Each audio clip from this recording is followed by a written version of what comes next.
Hey there, welcome to LSAT Demon Daily. I'm Ben Olson, that's Nathan Fox. We're the founders of LSATdemon.com and our weekly podcast, Thinking LSAT. We have an email, a long email here from M.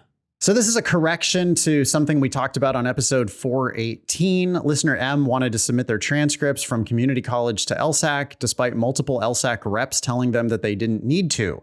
We advised M to listen to LSAC.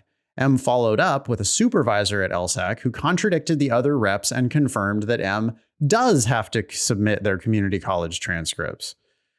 So it's unfortunate, Ben, but well, I guess we should read this email, huh? Yep. Hello. I apologize for hastily jotting down information in the previous email. Your advice hurt. However, I could tell it was genuine and your team wanted to help.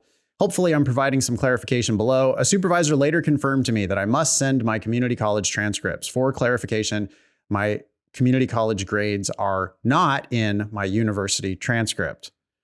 I had a 3.9 in non-STEM coursework from Arizona, and I did well in law courses offered by my school. One law course involved reading famous cases like Marbury versus Madison and legal writing assignments.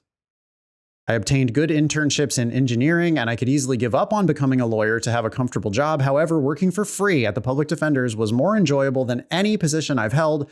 I want to pursue a career I will be passionate about for the rest of my life. Oh, because we also told M not to do law. We told M to just do STEM instead. Yeah. So this is M now. Okay, so a couple things. Thank you, M, for the correction. Unfortunately, LSAC apparently is not training its chat reps properly. So they're giving out bad information. Yeah. What would happen if you followed the bad information in the first place is that you would try to apply to law school and then you would eventually get a letter back saying, hey, we don't have your undergrad or your community college transcript, so you can't apply. Or we can't calculate your LSAC GPA because you don't. They might not even say anything to you. They might just, your record just might, you're like, you never get an LSAC GPA and you wonder why. Or they never know. I don't even know how that works. Would they know that you went to community college? Well, you're probably going to be putting it on, like they're going to ask you to list all the schools you ever attended in your LSAC account, right? So, yeah. Anyway, bummer that we've got mixed information coming from LSAC and super bummer that we've got like customer service people at the lower levels who are giving people the wrong answers. And then eventually you have to go, I don't think that's right, and get through to a supervisor and then have the supervisor tell you the same thing. I guess the lesson there is if you're not sure about something that LSAC is telling you, ask for a supervisor. I don't know how better to counsel our listeners and students on that. If the advice doesn't sound right, dig. It's unfortunate, but that's the world we're living in. Okay. Maybe this explanation of my personal statement can give more information, says M, regarding the should they be an engineer or not. So let's see if M can convince us that they actually should be a lawyer, not an engineer. Okay. When I worked at the public defender's office, I loved document review, listening to jail phone calls, and attending court hearings. Most clients I worked with received an unfair hand in life, and their situations brought back memories of my friend's incarceration. Oh, right. This was the person who wanted to write about their friend's incarceration in their personal statement. And we said no to that. And I still say no to that.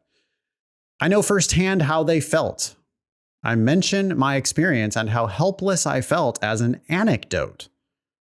During my friend's confinement, I attended every court hearing and wanted to help attorneys however possible. While I was sad, I became enamored with the intricacies of the judicial system, and I wanted to know how I could directly become a part of the process. Hence, I took a position at the public defender's office. My goal is to make life fair for someone, even for a small portion of their life. Wow. That is like really, really fighting the good fight.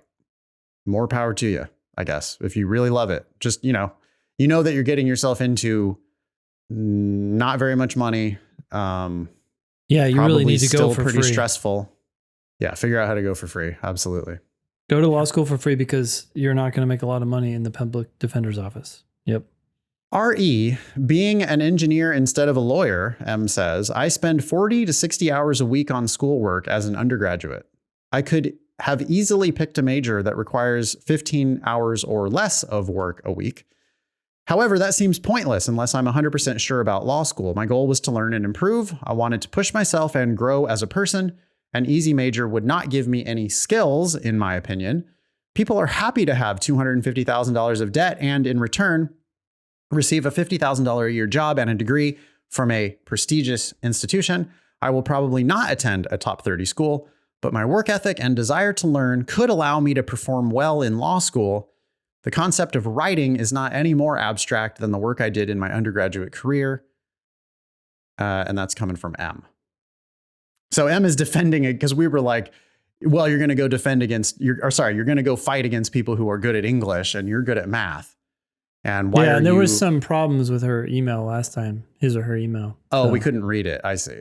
I vaguely remember that, or I think. Oh, maybe. Right. It was like maybe hastily written or something. So M says, hopefully this email is easier to read. And it was.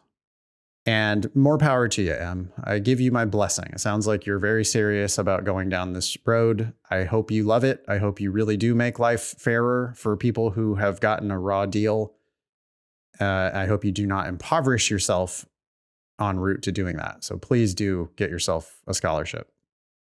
Yeah, I mean, heck, go for free. And then the risk is extraordinarily lower, right? We talk about this all the time, but if you end up not liking it, then you can back out. But even if you love it, then you can go on and do what you love because you're not forced to go get a high paying job. So yeah, good luck. Awesome. Thanks, Em. Thanks for the clarification. Email daily@lsatdemon.com if you'd like to ask us a question or share some LSAT or law school admissions news. Thanks for listening.